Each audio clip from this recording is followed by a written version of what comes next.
കൊച്ചി രൂപതയിലെ Edakochi Saint Mary's ദേവാലയത്തിന്റെ കീഴിൽ പഷ്ണിത്തോടിലുള്ള വിശുദ്ധ യൗസേപ്പിതാവിന്റെയും പരിശുദ്ധ വേളാങ്കണ്ണി മാതാവിന്റെയും നാമധേയത്തിലുള്ള പുതിയ ദേവാലയം എനിക്ക് പിന്നിൽ കാണുവാനായിട്ട് സാധിക്കും. ഈ ദേവാലയത്തിന്റെ ആശീർവാദ കർമ്മം ഇന്ന് നടന്നിരിക്കുകയാണ്. കൊച്ചി രൂപതയുടെ മുൻ അധ്യക്ഷൻ റൈറ്റ് റവറൻഡ് ഡോക്ടർ ജോസഫ് കരിയിലാണ് ആശീർവാദ കർമ്മം നിർവഹിച്ചത്.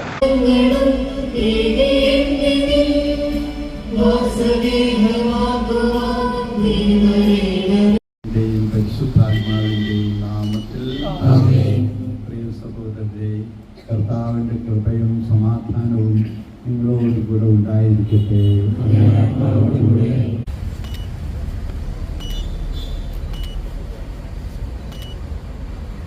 ഈ പ്രദേശവാസികളുടെ സെന്റ് മേരീസ് ഇടവകയുടെ ഒരു സ്വപ്നം സാക്ഷാത്കരിക്കപ്പെടുകയാണ്.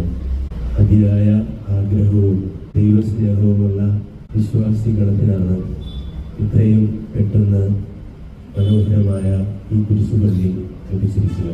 കഠിനാധ്വാനവും അതുപോലെ ആത്മാർത്ഥമായ സഹകരണവും എല്ലാം ഇതിൻ്റെ പിന്നിലുണ്ടായിട്ടുണ്ട്. ഇവിടെ കൂടിയിരിക്കുന്ന എല്ലാ വിശ്വാസികളത്തിൻ്റെയും മുഖത്ത് സന്തോഷമുണ്ട്. തീർച്ചയായും നമുക്ക് ദൈവത്തിന് നന്ദി പറയാം. നിങ്ങളുടെ എല്ലാവരുടെയും ആത്മാർത്ഥമായ ആഗ്രഹത്തിലും അധ്വാനത്തിലും ദൈവം നൽകിയ സമ്മാനമാണ് അതിമനോഹരമായ ഈ കുരിശുപള്ളി. നൊവേന തുടങ്ങിയതോടുകൂടെ യൗസേപ്പിതാവിന് പതുക്കെ മറന്നിട്ട് വേളാങ്കണ്ണി മാതാ ചാപ്പൽ എന്നായിട്ട് മാറി. ഒതുങ്ങിക്കൂടുന്ന സ്വഭാവം പണ്ടേ യൗസേപ്പിതാവിനുള്ളതാണ്. ആ സ്വഭാവം ഇവിടെയും കാണിച്ചു. യൗസേപ്പിതാവ് ആളാകാൻ നിന്നില്ല, യാതൊരു അസഹിഷ്ണുതയും കാണിച്ചുമില്ല.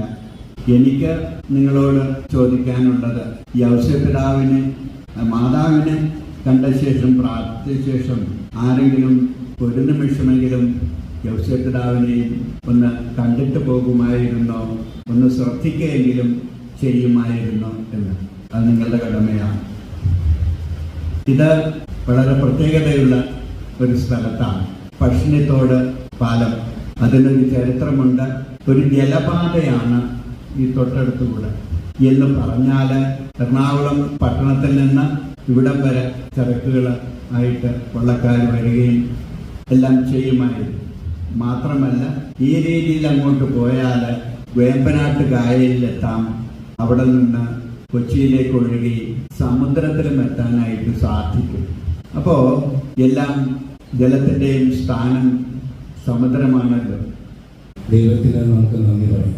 ദൈവം നമുക്ക് നൽകിയ വലിയൊരു സമ്മാനം പരിശുദ്ധ വേളാങ്കണ്ണി മാതാവിൻ്റെയും വിശുദ്ധ യൗസേപ്പിതാവിൻ്റെയും നാമധേയത്തിലുള്ള ഈ ദേവാലയം ഇവിടെ പുനരുദ്ധരിക്കപ്പെടുമ്പോൾ ദൈവം നമ്മെ എത്രമാത്രം സ്നേഹിക്കുന്നുവെന്നും എങ്ങനെയെല്ലാം നമ്മളെ പരിപാലിക്കുന്നുവെന്നും ഈ കഴിഞ്ഞു പോയ നാളുകൾ നമുക്ക് തെളിയിച്ചു തന്നു.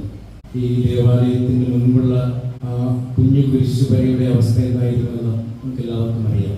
എന്നാൽ ദൈവം ആഗ്രഹിക്കുന്ന സമയത്ത്, ആഗ്രഹിക്കുന്ന രീതിയിൽ, ആഗ്രഹിക്കുന്ന അളവിൽ നമുക്ക് അനുഗ്രഹങ്ങൾ തരും എന്നുള്ളതിൻ്റെ തെളിവാണ് ഈ ദേവാലയം.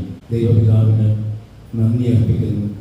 ദൈവത്തിൻ്റെ അനന്തമായ സ്നേഹവും കരുണയും ഈ ദിവസങ്ങളിലെല്ലാം നമ്മൾ അനുഭവിച്ചു. പ്രത്യേകിച്ച് ഇന്നലെയും ഇന്നുമായിട്ട് പിതാവ് ആദ്യമേ തന്നെ സൂചിപ്പിച്ചതുപോലെ എന്ത് മഴയാണ് ചുറ്റും. പക്ഷേ നമുക്ക് ഇന്നലെ തിരുസ്വരൂപ പ്രയാണം നടത്തി കണ്ണമാലിയിലും ചെല്ലാനും വേളാങ്കണ്ണി പള്ളിയിലുമൊക്കെ തിരുസ്വരൂപങ്ങളുമായി നമ്മൾ പ്രയാണം നടത്തി. ആ സമയത്തൊന്നും ഒരു കുഴപ്പവുമില്ലാതെ ഇവിടെ എത്തിച്ചേരാനായിട്ട്. അതിന് മുൻപും പിൻപും നന്നായി മഴ പെയ്യും. ഇന്നും രാവിലെയുമൊക്കെ നല്ല മഴയുണ്ടായി. പക്ഷേ വൈകുന്നേരമായപ്പോഴെല്ലാം ദൈവം ക്രമീകരിച്ചു. ദൈവത്തിന് നന്ദി പറയുന്നു. വിശുദ്ധ വേളാങ്കണ്ണി മാതാവിനും യൗസേപ്പിതാവിനും നന്ദി അർപ്പിക്കുകയാണ്. തിരുക്കുടുംബത്തിൻ്റെ ഒരു ഭവനമായി ഈ ദേവാലയത്തെ നമുക്ക് സ്വീകരിക്കാം. വിശുദ്ധ അമ്മയും യൗസേപ്പിതാവും ഉണ്ണിയേശുവിൻ്റെ കൂടെ ഈ ദേവാലയത്തിൽ എപ്പോഴും ഉണ്ടാകും നമുക്ക് വിശ്വസിക്കാം.